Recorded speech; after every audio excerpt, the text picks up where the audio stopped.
Cerramos el programa con una investigación que pone sobre la mesa uno de los fenómenos que más creció en los últimos años y que genera cada vez más preocupación, y lo venimos tratando ya, que son las apuestas online. La consultora Novarum presentó el informe Timba Break, ¿sí?, en medio del Mundial, que es un estudio que analizó el comportamiento de los usuarios durante el partido entre Argentina y Austria y encontró un dato tan novedoso como inquietante, y que es el disparador de la nota, que es que las pausas de hidratación pensadas para cuidar la salud de los futbolistas también funcionan como un momento de fuerte crecimiento en las búsquedas de plataformas de apuestas que auspician transmisiones.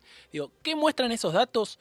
¿Cómo se llevó adelante la investigación? ¿Y qué interrogantes abre sobre la publicidad, la ludopatía y el consumo digital? Lo vamos a conversar ahora mismo con Alejo Leguizamón, integrante de la consultora Novarum. ¿Cómo estás, Alejo? Acá Ezequiel del Pino Yamne te saluda. ¿Qué tal, Ezequiel? Un gusto.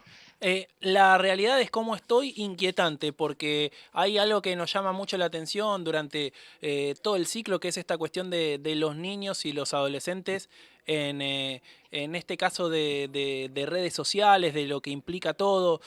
Lo primero que te tengo que preguntar básicamente es cómo nació la idea de investigar un fenómeno tan específico como las pausas de hidratación, y cuál era la hipótesis inicial del estudio, principalmente por si llegó a comprobarse.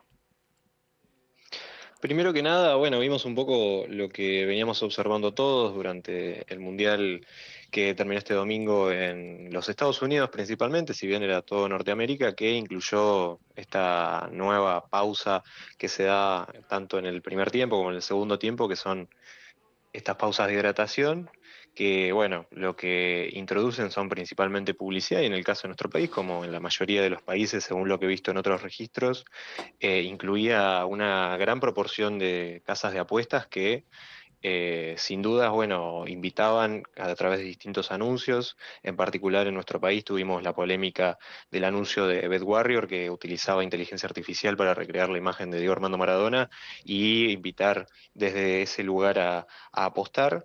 Me parece que un poco esa inquietud nos hizo preguntarnos si efectivamente esos anuncios tenían algún tipo de efectividad, Sí. y la hipótesis desde la que partimos es que en esos momentos de la pausa de hidratación queríamos evaluar, y lo que pensábamos a priori era que había un crecimiento en las búsquedas de los sitios web anunciantes.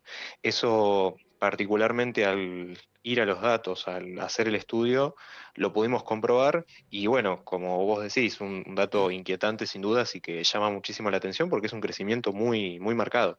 Y más allá de toda esta cifra que diste al principio y este crecimiento marcado, digo, ¿qué fue lo primero que le llamó la atención cuando empezaron a mirarlos? ¿Sabes por qué te pregunto? Porque también entiendo que hay un laburo más allá de las hipótesis de esos pequeños datos, que es también Google Trends. ¿Y cómo laburaron también? Digo, me desprende esa pregunta también. Digo, ¿cómo trabajaron con Google Trends para llegar a esas conclusiones, pensando justamente en lo difícil que es este entramado para hacer? Sí, particularmente Google Trends tiene la particularidad justo de no tener valores nominales, podemos decir, valores reales con respecto a la cantidad eh, de visitas o más bien de búsquedas en este caso que se realizan en la plataforma, sino más bien lo que son valores normalizados, que para hacerlo sencillo, estos valores lo que hacen es puntualmente traen un ciclo específico. Nosotros a lo que hacíamos era evaluar dentro de las 4 horas, 1 hora antes del partido, 1 hora después del partido. Este estudio lo hicimos sobre el partido de Argentina contra Austria y en base a ese análisis, lo que salían eran, bueno, los momentos pico dentro de esa serie y la relación que había entre los momentos en los cuales había pausa de hidratación y los momentos en los cuales estábamos en tiempo de juego. Esa relación era la que buscábamos, queríamos ver qué porcentaje de crecimiento había entre un punto y el otro, y lo que hicimos fue cruzar los distintos momentos del partido con los horarios de la transmisión en nuestro país, con como decíamos, la evaluación a través de Google Trends de el periodo de 1 hora antes hasta 1 hora después del partido, y lo que vimos puntualmente fue que en el caso, por ejemplo, de una de las casas auspiciantes, nosotros trabajamos con 3 casas de apuestas auspiciantes. Sí. La primera, Betano, BetWarrior, dos que eran auspiciantes del Mundial, y una que era no auspiciante, que es Betson. Esas 3 casas de apuestas, lo que hicimos fue controlar con esta tercera si había una diferencia puntual entre los momentos de la pausa de hidratación y el crecimiento que se generaba ahí, ya que, bueno, los anuncios eran de estas primeras dos. Ese, al hacer a través de esta metodología ese estudio, lo que terminamos viendo es que hay una diferencia marcada entre las casas auspiciantes y las casas no auspiciantes del Mundial, y que en particular el crecimiento que se ve en el caso de Betano, que era la más visitada de las Sí. tres, es un crecimiento en la primera pausa de hidratación del 60% y un crecimiento en la segunda pausa de hidratación del 150%, un número muy, muy alto, mientras que Bet Warrior lo que se veía es que durante el tiempo de juego, como habíamos dicho, ese nivel normalizado de 0 a 100 que establece Ultra, bueno, estaba en 0, no se llegaba a registrar porque las búsquedas eran muy bajas, pero en la pausa de hidratación subía a un 40-50% de lo que es el máximo pico de betanos. Estamos hablando de que los valores eran más o menos 38-40, que marcaban el momento de la segunda pausa de hidratación, en esto hablando de Bed Warrior, justamente de cuando aparece el anuncio de Maradona hecho con inteligencia artificial, lo cual nos llamó bastante la atención. Ok, bueno, y esto de llamar la atención lo uso con algo que me pasó a mí cuando leía los informes a priori y estas cuestiones, ¿no? De esto de que Betano incrementó un 149% y esta relación también que tiene con el comportamiento distinto de Bet Warrior. Pero lo anexo a la tercera marca, a la tercera casa de apuestas que es Betson, digo, ¿hay algo que se haya corroborado a raíz de esto, pensando justamente en que no era patrocinador de la transmisión? ¿Hay algo con lo que se pueda trabajar, algún dato con el que se pueda trabajar a futuro, pensando también en tratar de regular todo esto? Yo lo que vemos, bueno, partiendo un poco del estudio, el caso de Betson, lo que se veía era que en las pausas de hidratación, al no auspiciar, era menor el crecimiento, y en particular donde más se veía ese crecimiento era en el entretiempo, que llegó a crecer hasta un 230% en comparación con el promedio de búsquedas durante el tiempo de juego. Creo que particularmente, bueno, esto denota una cuestión concreta que tiene que ver con que las publicidades y estas nuevas pausas de hidratación, que por lo que se cree no se van a incorporar a futuro en el fútbol, digamos, de competición profesional, a niveles de lo que es UEFA o a niveles de lo que es Conmebol. Eso se está por definir, pero me parece que lo que demostró es que en el caso de lo más concreto, que tiene que ver con los sitios de apuestas, y puntualmente porque son sitios web que se puede comprobar linealmente su acceso, a diferencia de, por ejemplo, había publicidad de hamburguesas o de cerveza que no es que en el momento se va directamente a comprar, excepto alguna excepción, por ahí de alguna aplicación de delivery específica, Sí. sino que se va a instalar una marca, se va a asociar, se va a trabajar ahí. Bueno, en estas pausas de hidratación puntualmente lo que se vio es que en los sitios de apuesta hay una cuestión lineal y que realmente la publicidad influye de manera directa. Yo creo en nuestro país que es necesario pensar, reflexionar, principalmente apuntando a los tomadores de decisiones y a quienes realmente pueden influir en este sentido, que la regulación de este tipo de publicidades, principalmente porque están apuntadas a todos los públicos sin restricción, que incluso en las personas que son muchas veces menores de edad pueden no acceder a esas casas de apuestas, que son legales y que por lo tanto no permiten inscribirse a personas menores de 18 años, pero que sin embargo tienen acceso a otras casas de apuestas que son ilegales y que operan en, en todo el mundo. Sí. En ese sentido, me parece que la invitación a apostar en un evento que se ve por todos los públicos es un poco problemático, y es algo que se tiene que abordar sin dudas. ¿Y crees que más allá del fútbol debería empezar a discutirse estos límites, el deporte en general? Y lo otro que quiero preguntarte en sí es, ¿qué responsabilidad tienen las transmisiones deportivas y los medios en todo esto? Pensando justamente en que ponen y ponen y machacan y que también por publicidades en los teléfonos al mismo tiempo te están saltando, te doy esta cuestión gratis. ¿Hay alguna posibilidad desde tu perspectiva que creas que se pueda tratar con certeza y con buenas consecuencias a futuro? ¿O por cómo estábamos tan inmersos en los medios de comunicación es a lo que va a haber que acostumbrarse como en su momento a los malos comentarios en redes sociales?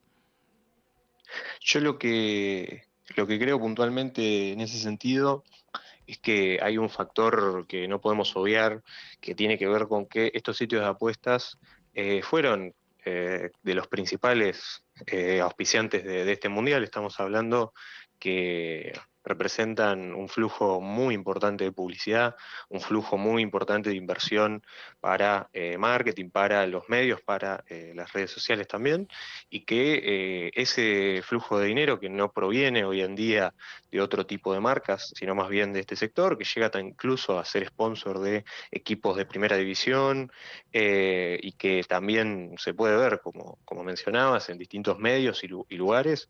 Me parece que ese impulso relacionado con la, la publicidad, el ingreso por publicidad que puede ofrecer una casa de apuesta, que es muy diferente al que puede ofrecer cualquier otro rubro, la única forma de lograr ponerle un freno tiene que ver más con algún tipo de regulación, porque si dejamos en ese sentido más librado a cierta libertad en términos de lo que definan los medios o las distintas instituciones que pueden llegar a difundir esto, incluso muchas veces los influencers también que han difundido a través de redes sociales, incluso casas de apuesta ilegales por las cuales han recibido algún tipo de acción en términos civiles.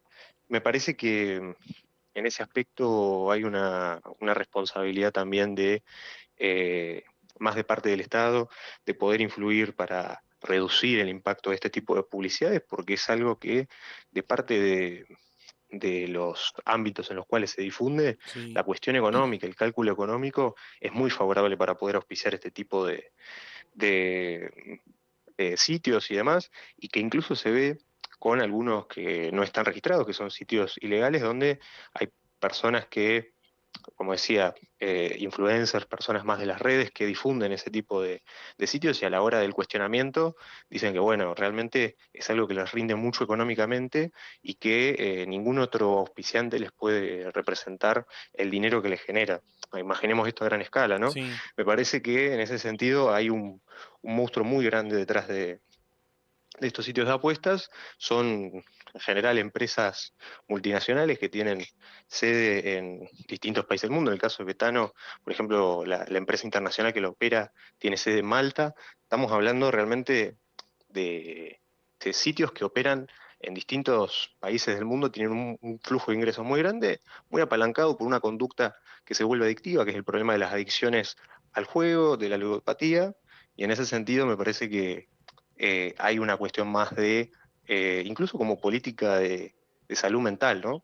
Me parece importante ponerlo sobre la mesa y que realmente se discuta qué es lo que se va a hacer con este tipo de sitios. Y con esto mismo, ¿no? De la salud mental, lo anexo también a los jóvenes que son altamente interpelados por este concepto, sobre todo porque están criados a base de redes sociales, de tecnología en medio de la pandemia. Lo anexo justamente a tu métier, a esta cuestión de la consultora y de las cifras que diste. Digo, ¿qué lugar ocupan hoy los adolescentes dentro de este fenómeno de las apuestas?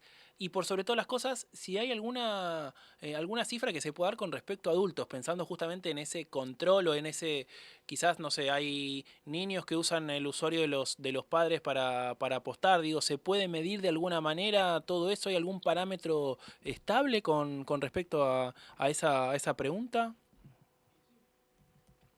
Sí, en ese sentido hay distintos estudios, incluso algunos realizados por UNICEF y demás, donde se ve que hay entre 7 y 8 de cada 10 adolescentes conocen o tienen un amigo que apuesta frecuentemente en sitios de apuestas. Al mismo tiempo, si se pregunta de forma individual, sabemos que en ese tipo de metodologías siempre tiende a haber una respuesta negativa en muchos casos, que hay una realidad positiva, podemos decir, personas que apuestan y que no lo reconocen por el motivo que fuera, pero de que hay un 25%, uno de cada cuatro adolescentes reconoce que apostó alguna vez y que la edad en ese sentido de inicio se promedia más o menos entre los 13 y los 14 años. Estamos hablando de chicos muy jóvenes que entran en una dinámica que es muy peligrosa y que antes estaba mediada por un lugar físico también, que es un elemento muy importante. Antes el lugar al cual se asistía a jugar era el casino, que era un lugar que tenía restricción de ingreso para mayores de edad Sí. y que solamente se podía jugar mientras estaba permaneciendo ahí. Bueno, acá directamente 24/7, las 24 horas del día, los 7 días de la semana, se puede acceder a este tipo de sitios, se puede apostar, se puede jugar desde cualquier lugar en el que te encuentres, solo con un dispositivo móvil y en el cual estamos viendo que pueden acceder muchas veces menores de edad, como decían, este tipo de casas de apuesta ilegales y hay una tendencia muy fuerte de eso, potenciada también por muchos streamers que difunden este tipo de sitios y que incluso juegan en vivo con dinero que les proporciona la casa de apuestas y que es una forma de pago, porque también esa es una modalidad que existe mucho para pagar en este tipo de publicidades, más de streamers que transmiten todo lo que tiene que ver con jugar, por ejemplo, en el ámbito del casino en vivo y lo que son las famosas maquinitas, la ruleta, lo que fuera, bueno, todo ese dinero que se ve ahí, muchas veces es una forma de pago en la cual se da créditos, se da un tiempo de juego y después el tiempo de juego, lo que gane esa persona, se lo lleva, ¿no? O puede perderlo todo. Incluso por eso muchos han reconocido tener problemas de ludopatía y que terminó generándoles problemas en ese mismo sentido por hacer publicidad, ¿no? Lo cual demuestra la oscuridad también que tiene ese tipo de modalidad. Y Alejo, ahora sí haciéndote la última, agradeciéndote por la buena onda, la buena predisposición desde el principio para ayudarnos a entender esta temática que nos atraviesa y por completo.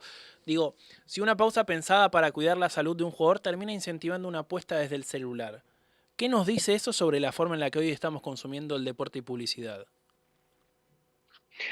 Y yo creo que hay una cuestión muy de la época en particular que tiene que ver con eh, lo que, bueno, se habla mucho de la dopamina, de la liberación de adrenalina y la capacidad que eso tiene para engancharnos para con las cosas en general. Lo vemos con las redes sociales que tienen dinámicas que hacen que una persona se quede más tiempo en el teléfono. Lo vemos en este tipo de cuestiones donde ya el deporte no alcanza, tiene que haber un estímulo extra, alguna cuestión que nos sume una dosis de adrenalina y es una cuestión, como decía, muy puntual de la época, la búsqueda constante de estímulos que al fin y al cabo lo que terminan generando son conductas adictivas. Hoy en día lo vemos, como decía, mucho menor eh, en su gravedad inicial, podemos decir, aunque genera muchísimos problemas el tema de la conducta con el celular. Bueno, esto se lleva también al ámbito del deporte y la publicidad. Bueno, vemos en el caso de las apuestas cómo hay esa pulsión por buscar tener el estímulo inmediato, la satisfacción de lograr acertar un resultado, también muy arraigada, yo creo, a una cultura del éxito que hace que la idea de pegar, la idea de ver algo que los demás no ven y por lo tanto ganar una buena cantidad de plata o lo que fuera, bueno, es como una modalidad que se promociona muchísimo y que se piensa como una idea de éxito muy marcada. Incluso diría que en nuestro país las publicidades de este tipo son diferentes a las que se ven en otros países donde son muchísimo más agresivas. He visto publicidades de Perú, por ejemplo, de Colombia, Sí. donde literalmente ponen el monto en letras grandes y se ve con mucho estímulo visual y mucha como euforia de parte de los actores que forman parte de esas publicidades, de algo que es realmente desagradable de ver pero que representa también un espíritu de la época en particular que tiene que ver con esta modalidad, ¿no? De buscar siempre el estímulo inmediato y saturado, ¿no? Que para mí lo que termina evocando tiene que ver con conductas adictivas. Vemos incluso la mayoría de las publicidades, bueno, tiene que ver con sitios de apuesta, pero si no son cuestiones de hamburguesas, cerveza, o sea, la modalidad que siempre pensamos o vimos alejada más en términos de lo que era el mercado de los Estados Unidos, bueno, ahora se incorpora más a la modalidad que tenemos también en nuestro país y que me parece que es para poner la lupa. Bien, clarísimo, Alejo. Muchas, pero muchas gracias. Digo, teníamos ganas de tocar esta temática, lo hicimos con creces para entender desde dónde vienen, con cifras, con argumentos, que es lo que más interesa, sobre todo en los medios de comunicación. Así que el agradecimiento es total. Desearte lo mejor de cara a lo que viene y desearnos, sobre todo, lo mejor de cara a lo que viene, pensando en tratar de hacer una cruzada contra esta problemática que cada día crece más y más. Un gusto, Ezequiel, y deseo lo mismo. Muchas gracias por la invitación y fue un gusto dialogar acá. Abrazo grande y buena jornada. Bien, Abrazo grande. así pasó la palabra de Alejo Leguizamón, sí, de la consultora Novarum, que como ya dijimos, presentó un informe llamado Timba Financiera, así que analizó el comportamiento de los usuarios durante el partido entre Argentina y Austria en el Mundial y encontró este dato tan pero tan particular y novedoso que lo trajimos a colación para la entrevista, que tiene que ver con que las pozas de hidratación pensadas en cuidar la salud de los futbolistas también funcionó como un momento de fuerte crecimiento de búsquedas en las plataformas de apuestas que auspician las transmisiones. ¿Sí? ¿Qué mostraron esos datos? ¿Cómo se llevó adelante la investigación? ¿Y qué interrogantes abre sobre la publicidad, la ludopatía y el consumo digital? Lo tratamos con el propio Alejo Leguizamón de la consultora Novarum.